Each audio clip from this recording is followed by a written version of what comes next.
मेरे प्यारे दोस्तों, स्वागत है आप सभी का आज की एक नई वीडियो में। दोस्तों, इससे पहले की वीडियो में मैंने क्लास 9th मैथ की प्रश्नावली 1.1 के पहले और दूसरे प्रश्न को बहुत ही अच्छे से कंप्लीट करा दिया है। ठीक है, और आज की इस वीडियो में मैं तीसरे और चौथे प्रश्न को अच्छे से बताऊंगा, तो आप सभी लोग वीडियो में अंतिम तक जुड़े रहें।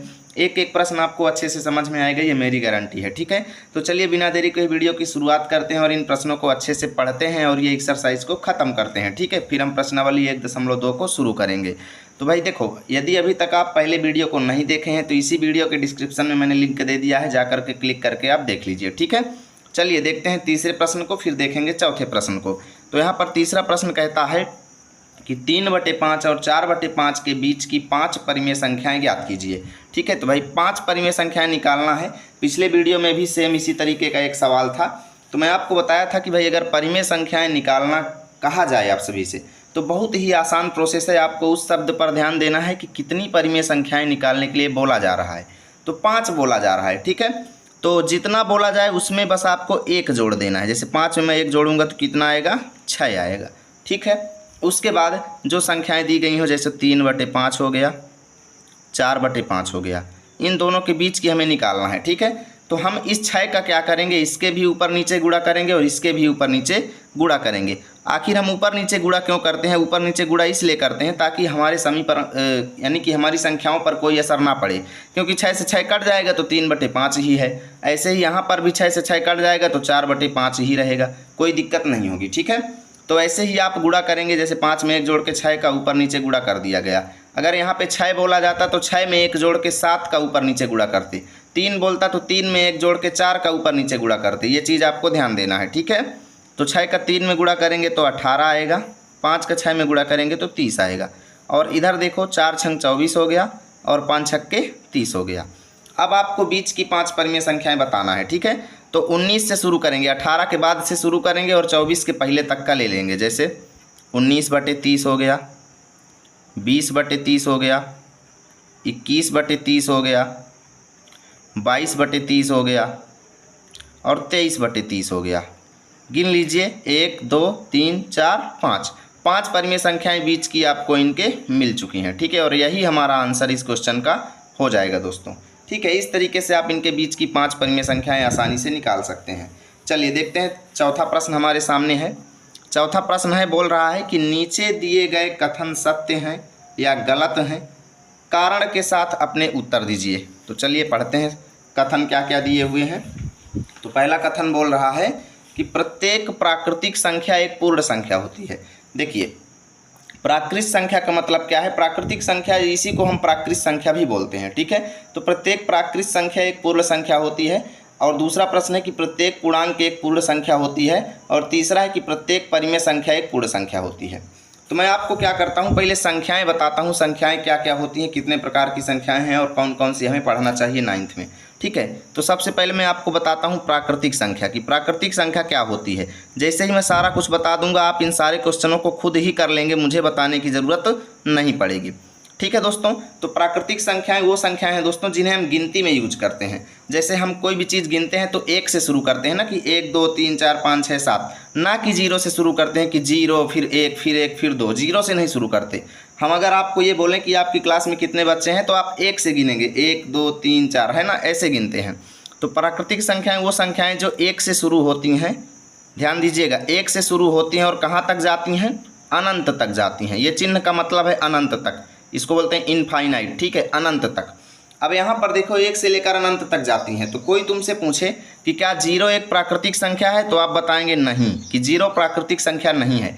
कोई आपसे पूछे -2 एक प्राकृतिक संख्या है, तो नहीं, क्योंकि भाई प्राकृतिक संख्या 1 से शुरू होती है, उसमें ना तो 0 आता है ना तो माइनस वाली संख्याएँ आती हैं। ये बात याद रखिए कि प्राकृतिक संख्या के अंदर 0 और माइनस वाली कोई भी संख्या शामिल नहीं होती हैं, ना ही बटे की संख्या है। जैसे कोई बोले 2/3 एक प्राकृतिक संख्या है, तो नहीं है। 4/3 है, तो नहीं है। ये चीज़ आप याद रखिएगा, बटे वाली कोई भी संख्या प्राकृतिक संख्या के अंदर नहीं आएंगी, ना तो माइनस वाली आएंगी ना ही 0 आएंगी। केवल प्लस प्लस की संख्याएं आएंगी, 1 2 3 4। दशमलव वाली भी नहीं आएंगी प्राकृतिक संख्या के अंदर। ये चीज़ भी आप ध्यान रखिएगा। ठीक है, अब दूसरे नंबर पर संख्या जो आती है वो है पूर्ण संख्या। कौन सी संख्या है? पूर्ण संख्या। इसको ध्यान से देखिए, मैं भी इसके बारे में आपको बताता हूँ। तो देखिए दोस्तों, अभी तक हम प्राकृतिक संख्या 1 से शुरू होती थी और अनंत तक जाती थी, लेकिन जब हम प्राकृतिक संख्या में 0 को भी शामिल कर लेते हैं ना, तब जन्म हो जाता है पूर्ण संख्या का। यानी पूर्ण संख्या 0 से शुरू होती है और अनंत तक जाती है, ये बात याद रखिएगा।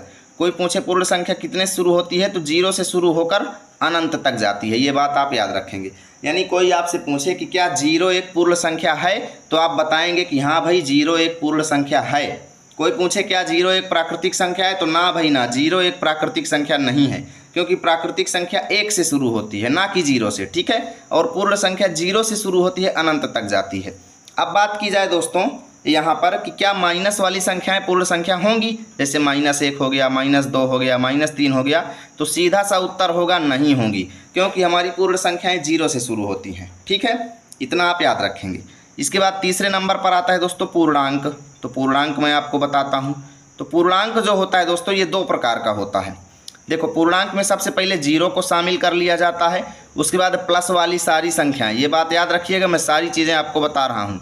प्लस वाली सारी संख्याएं भी आती हैं पूर्णांक के अंदर, 0 भी आता है और माइनस वाली संख्याएं भी आती हैं। यानी कि अब हम समझ चुके हैं कि कोई पूछे क्या 0 एक पूर्णांक है, तो हाँ है। क्या प्लस का 2 एक पूर्णांक है, तो हाँ है। क्या माइनस का 2 एक पूर्णांक है, तो हाँ है।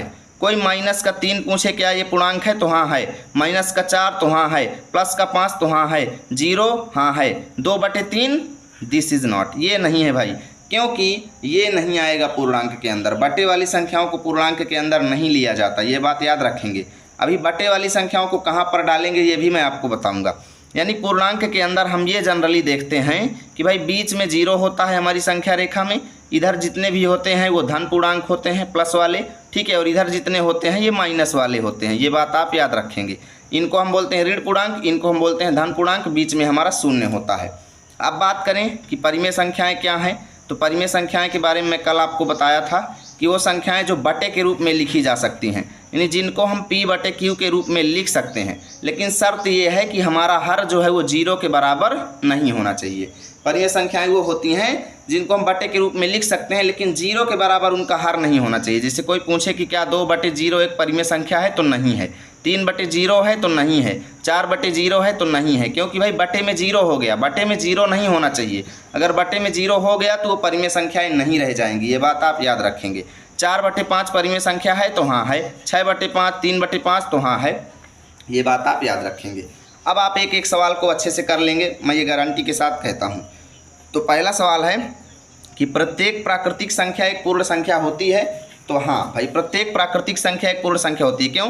क्योंकि प्राकृतिक संख्या 1 से शुरू होती है, 2 से शुरू होती है, 3 से शुरू होती है, 4 से लेकर अनंत तक जाती है, ठीक है।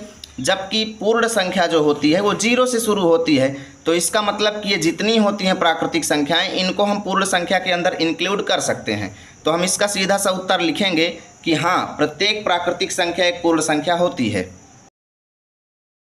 देखिए मैंने लिख दिया कि हाँ, प्रत्येक प्राकृतिक संख्या एक पूर्ण संख्या होती है। अब यहाँ पर बोला गया है कि कारण के साथ अपने उत्तर दीजिए, तो हम कारण में ये लिख देंगे क्योंकि प्राकृतिक संख्याएं 1 से शुरू होती हैं, जबकि पूर्ण संख्याएं 0 से शुरू होती हैं। चलिए मैंने लिख दिया और ये हमारा पहला उत्तर हो गया।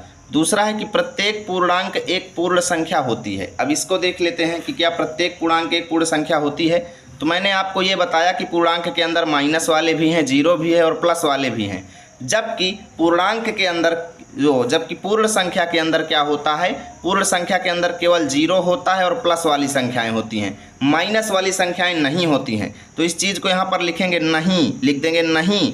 कारण पूछेगा तो लिख देंगे क्योंकि ऋणात्मक संख्याओं को पूर्ण संख्याओं के अंदर सम्मिलित नहीं किया जाता है। देखिए मैंने लिख दिया नहीं, क्योंकि ऋणात्मक पूर्णांकों को पूर्ण संख्याओं के अंदर शामिल नहीं किया जाता। पूर्ण संख्याओं के अंदर केवल 0 और प्लस की संख्याएं होती हैं। अगला सवाल है कि प्रत्येक परिमेय संख्या एक पूर्ण संख्या होती है।